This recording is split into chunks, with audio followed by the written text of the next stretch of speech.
alur film yang berjudul The Confidence.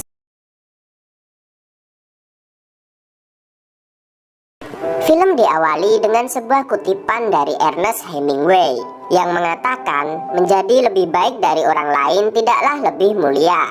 Menjadi bangsawan haruslah lebih baik dari dirimu di masa lalu. Kemudian adegan diawali dengan latar di Taiwan, dengan adegan penggusuran sebuah keluarga karena menempati tanah keluarga Hu. Seorang pria parubaya tampak memeluk istrinya yang jatuh tak sadarkan diri. Pria itu mengumpat dan berjanji tidak akan memaafkan Hu.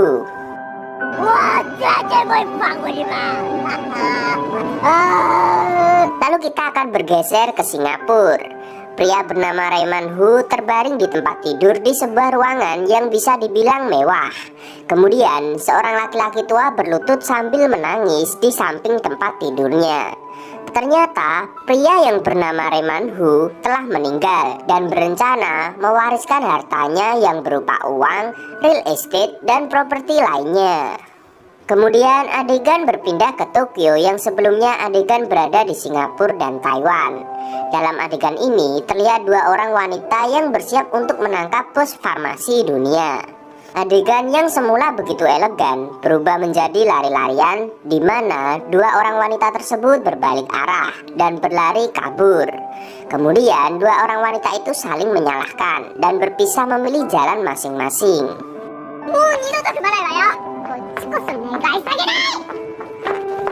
Alur cerita berubah menjadi alur mundur, di mana diceritakan 6 bulan yang lalu di sebuah pulau di Langkawi, Malaysia.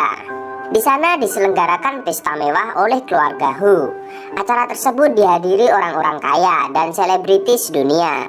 Di sini Raymond Hu diceritakan sebagai orang terkaya ketiga di dunia setelah Bill Gates dan Jeff Bezos. Raymond Hu memiliki 3 anak. Yang pertama Brigadier Hu, yang kedua Christopher Hu, selanjutnya Andre Hu. Dan hubungan ketiganya sangat tidak akur. Mereka adalah mangsa utama dari para penipu, yaitu Daku, Bokuchan, dan Richard. Para penipu mulai mengatur siasat. Kembali lagi ke pengumuman warisan keluarga Raymond Hu. Ternyata Raymond Hu memberikan semua harta warisannya kepada anak terkecilnya, yaitu Michelle Hu, yang tidak pernah diketahui oleh ketiga anak Raymond Hu yang lain.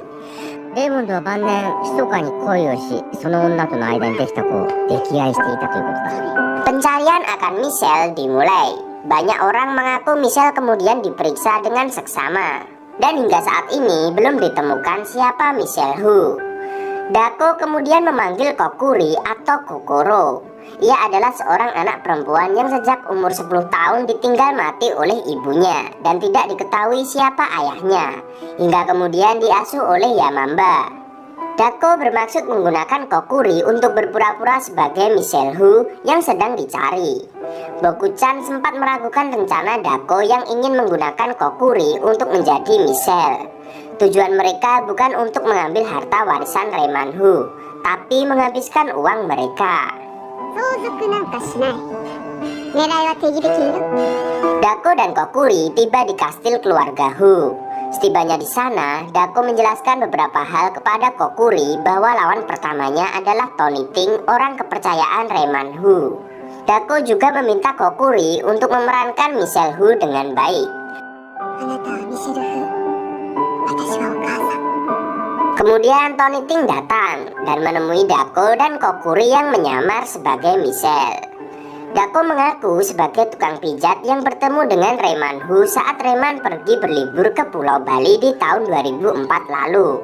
Itulah awal pertemuan yang diceritakan Dako yang mengaku sebagai Mizushima Misako. Kemudian Dako melanjutkan cerita bahwa jika mereka mempunyai anak, baik laki-laki atau perempuan, akan diberi nama Michelle.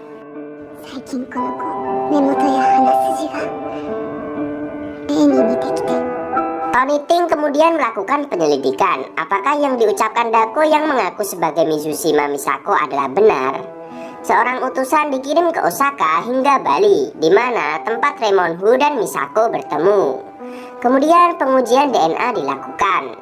Tak habis cara, komplotan penipu Dako dan kawan-kawan mencuri sampel liur yang ada di putri pertama Raymond saat dia tertidur, karena di obat tidur.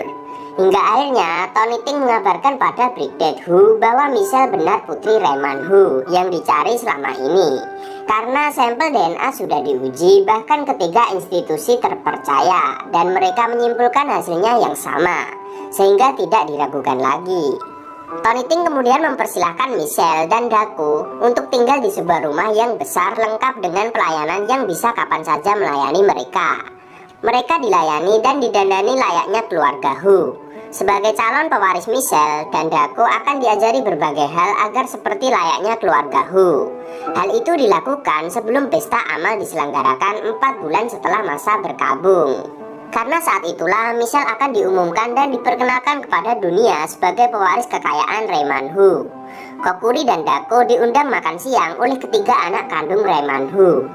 Saat tiba di sana, ketiga anak Raymond tampak kesal melihat Kokuri dan Daku.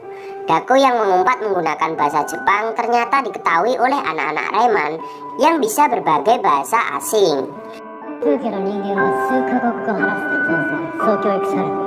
Kokuri kemudian diinterogasi oleh anak-anak Raymond Hu. Brigadier yang masih belum yakin meminta Tony Ting untuk memberitahu apa ganjaran bagi orang yang menipu keluarga Hu. Tony Ting menjawab nyawa mereka lah taruhannya. Mendengar hal tersebut, Kokuri langsung gemetar hingga stik di piringnya lompat. Daku kemudian tidak terima dan menghampiri Brigadier yang meminta Kokuri memakan daging stik yang jatuh ke lantai. Tony Ting berusaha melerai keduanya. Mengetahui kondisi ini berbahaya, adegan selanjutnya, Richard datang mengaku sebagai orang dari kedutaan Jepang yang bernama Watanabe yang akan membawa Michelle dan Daku untuk mengurus dokumen tinggal. Mengetahui kondisi ini berbahaya, Richard meminta Kokuri untuk berpura-pura sakit perut dan kemudian kabur. Namun usaha keduanya untuk kabur gagal karena Kokuri menabrak penjual mangga dan membuat para bodyguard datang dan membawa Daku dan Kokuri kembali ke rumah keluarga Hu. Teror menghantui Kokuri dan Daku. Hingga akhirnya Daku meminta pada Tony untuk memilih pengawalnya sendiri. Bokuchan terpilih menjadi pengawal Daku dan Kokuri. Bokuchan menyarankan untuk kabur dan Richard akan segera datang. Sayangnya Daku menolak karena kabur bukanlah gayanya. Daku pun kembali memiliki ide. Ia akan mengambil uang dari ketiga anak Raymond Hu. Pertama, Daku mendatangi Brigadier Hu dan menawarkan akan memberikan posisi kepala keluarga asal dia memberikan uang, tapi sayangnya Brigadier tidak tertarik dengan tawaran Daku. Kemudian, Christopher yang pelit hanya melemparkan 2 koin receh. This is all I can give to a beggar. Dan terakhir Andre sempat mengatakan sesuatu, tetapi Daku keburu kabur karena Andre sedang mabuk. Keesokan harinya, Daku mengintip Tony yang sedang membuka brankas berisi stempel emas berharga bagi keluarga Hu. Daku kembali mengatur rencana, tapi lagi-lagi Bokuchan terlalu mengkhawatirkan rencana Daku karena nyawa Kokuri taruhannya. Dengan tegas Kokuri mengatakan tidak takut dan akan mengikuti rencana itu. Daku meminta Kokuri untuk bertahan dan tinggal selama 3 bulan lagi sampai pesta berlangsung dan terus belajar ajaran elit dan menghabiskan waktu dengan tenang agar Tony tidak curiga. Pegawai Tony memberikan foto yang hampir mirip seperti yang diberikan Daku saat pertama kali datang ke rumah keluarga Hu.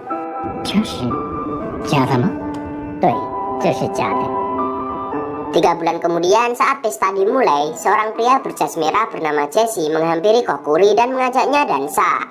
Sayangnya Daku datang dan menggagalkan usaha Jesse. Kedatangan Eisuke mengejutkan Daku dan teman-temannya, termasuk Jesse yang merupakan mantan anak buahnya.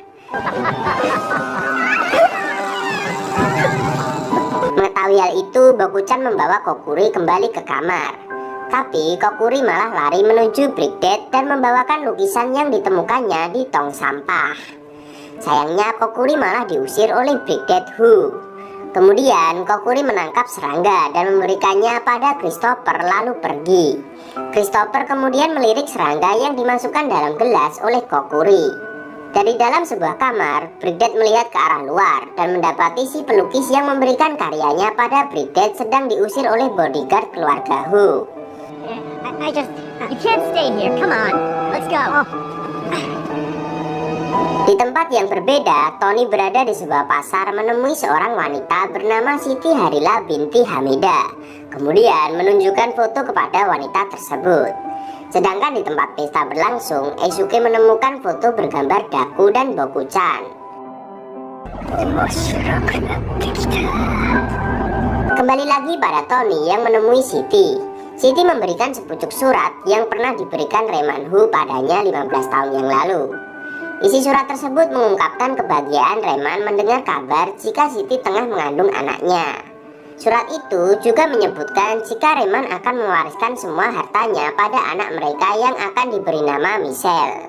Tony menanyakan di manakah Michelle.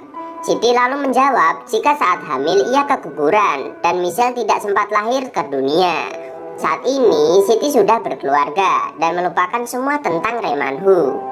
Usai menemui Siti, Tony tampak kesal dan berjanji akan menyerahkan surat itu.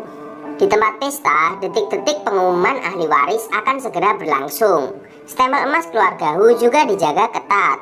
Di ruangan tersendiri, Daku terlihat sedang mempersiapkan Kokuri agar rencananya berjalan mulus nanti malam. Igarashi yang akan menerobos masuk tanpa izin sedang mempersiapkan senjatanya. Daku menanyakan apakah Kokuri takut. Kokuri menjawabnya dengan senyuman dan menggelengkan kepalanya. Tiba-tiba Kokuri menangis dan berterima kasih pada Daku karena merasa beruntung bisa merasakan apa yang ia rasakan saat ini yang sebelumnya baginya hanya mimpi. Dalam kilas balik Kokuri mengingat saat awal dirinya datang ke rumah keluarga Hu, ia belajar banyak hal hingga merubah penampilannya bak Tuan Putri.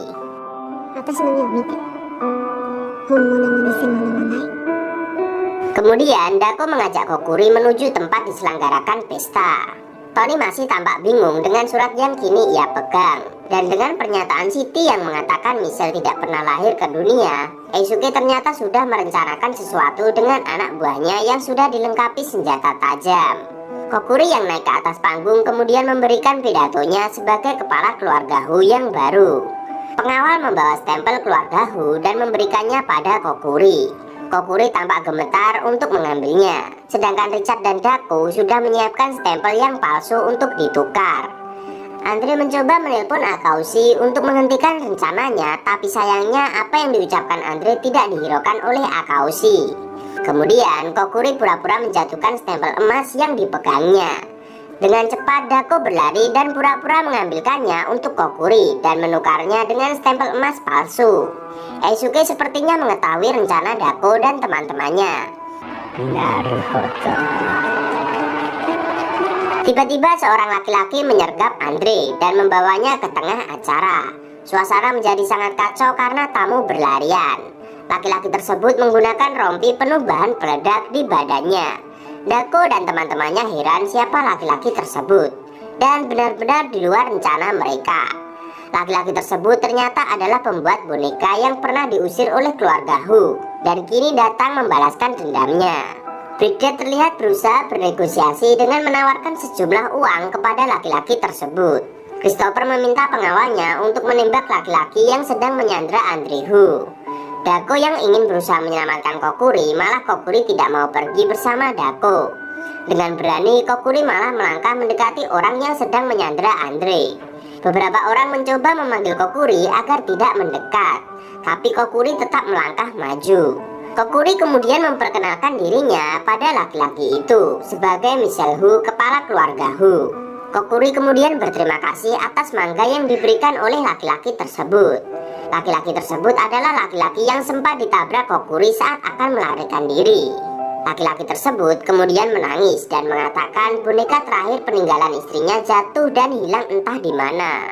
Kemudian laki-laki tersebut merasa tak ada yang tersisa lagi dalam hidupnya.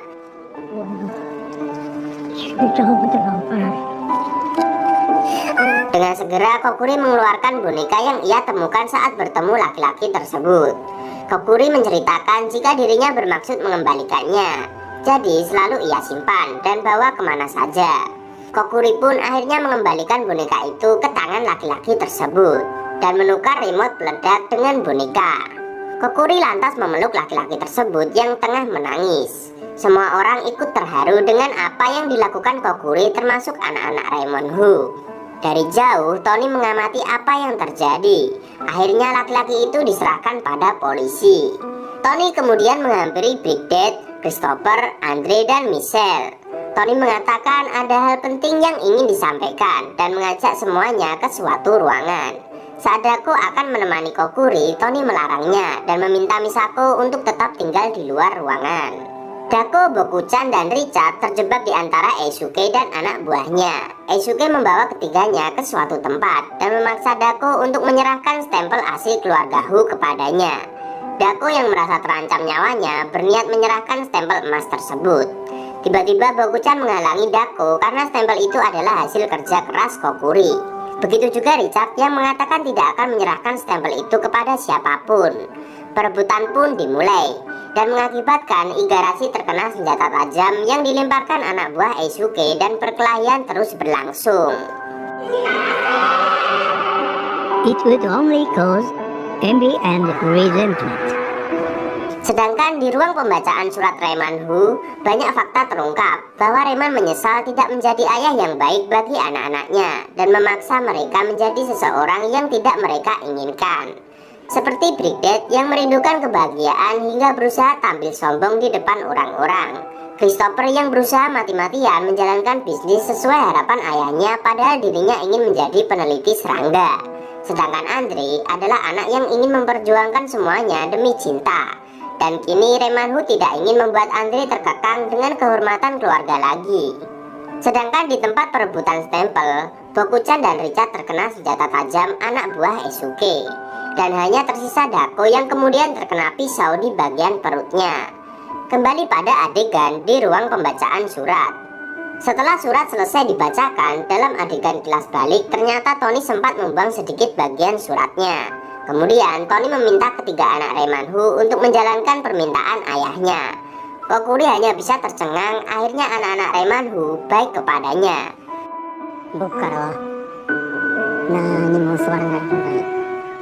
Tony kemudian meminta Kokuri untuk menyerahkan surat itu kepada Misako atau Dako. Kokuri menyadari bahwa sepertinya Tony telah tahu apa yang terjadi tapi berusaha menutupi dan pura-pura tidak tahu. Kokuri berusaha mencari Dako ke segala penjuru ruangan, tapi tidak juga menemukan Dako dan teman-temannya. Hari berlalu, Kokuri terlihat murung di kamarnya. Kemudian melihat Dako, Bokuchan, dan Richard di tepi pantai. Kemudian adegan kilas balik pada 3 bulan yang lalu. Ternyata Dako dan teman-temannya sudah merencanakannya dengan matang untuk melawan Akaboshi. Dan ternyata mereka tidak mati meski terlempar pisau karena mereka menggunakan rompi pengaman dan pura-pura mati untuk mengelabui Akaboshi. Saat semuanya sudah selesai bersandiwara, masih tersisa satu, yaitu Igarashi yang masih terkapar. Ternyata dia benar-benar terkena pisau karena Dako lupa belum memberitahukan Igarashi tentang rencananya, sehingga Igarashi tidak menggunakan rompi pelindung. Saat Igarashi meminta ciuman perpisahan sebelum mati, Dako mencabut pisau dari perut Igarashi dan ternyata tidak melukai Igarashi, tapi mengenai bros yang ia temukan di kolam waktu itu. Arigato, Uji! My answer! Selanjutnya saat Akeboshi akan menjual stempel emas, ternyata saat dicek adalah barang palsu. Ia pun terkejut dan mendapati tulisan Dako di dalamnya. Petugas pengecek stempel tersebut menertawakan Akaboshi yang lagi-lagi tertipu oleh lawan yang sama. Ternyata saat itu Dako tidak benar-benar menukar stempel yang terjatuh. Akeboshi pun kesal dan melemparkan stempel palsu itu. Kokuri menangis lega karena Dako dan teman-temannya selamat dan menanyakan apakah mereka akan segera kabur. Kemudian Dako menanyakan hal penting apa yang sudah disampaikan Tony. Dako mengatakan Kokuri tak perlu ingin kabur lagi karena semua sudah berada di pihaknya sehingga ia aman. Dako merasa Kokuri tidak cocok menjadi penipu seperti dirinya, sehingga Dako tidak akan mengajaknya pergi bersamanya. Dako meminta Kokuri tetap tinggal di rumah keluarga Hu dan menjadi tuan putri di sana. Kokuri berusaha meminta Dako untuk tinggal, tapi sayangnya Dako tidak bisa melakukan itu. Ternyata dari jauh Tony sudah menunggu Kokuri. Dako berpesan pada Kokuri untuk menyelamatkan anak-anak yang senasib dengan dirinya. Melihat Dako dan Kokuri, Bokuchan dan Richard pun menangis haru. Daku meminta Kokuri untuk berjalan ke depan tanpa melihat ke belakang lagi. Tiba-tiba Kokuri berlari dan memeluk sambil berterima kasih pada Daku. Arigato, Okasan. Ternyata Siti dan suratnya juga bagian dari skenario yang dibuat Daku. Adegan selanjutnya adalah Big Dad yang menyapa pelukis yang mencoba memberinya lukisan saat pesta berlangsung. Daku ternyata menyadari apa yang sebenarnya diinginkan ketiga anak Reimanhu adalah kasih sayang ayahnya, bukan uang ataupun kekuasaan. Kokuri menemui manajer hotel yang dipecat karena kerusuhan yang terjadi saat pesta dan mengatakan padanya bahwa dirinya telah membeli hotel tersebut dan meminta pria tersebut menjadi manajer hotel. Daku mengakhiri cerita dengan pesan bahwa seorang bangsawan tidak ada hubungannya dengan latar belakang, tetapi peduli pada kebahagiaan orang lain dan ketulusan. Itulah yang melahirkan keajaiban. Daku, Richard, dan Boku-chan pun bersenang-senang di pantai. Dalam adegan kilas balik, ternyata Tuan Reimanhu pernah bertemu dengan Daku dan teman-temannya 2 tahun yang lalu.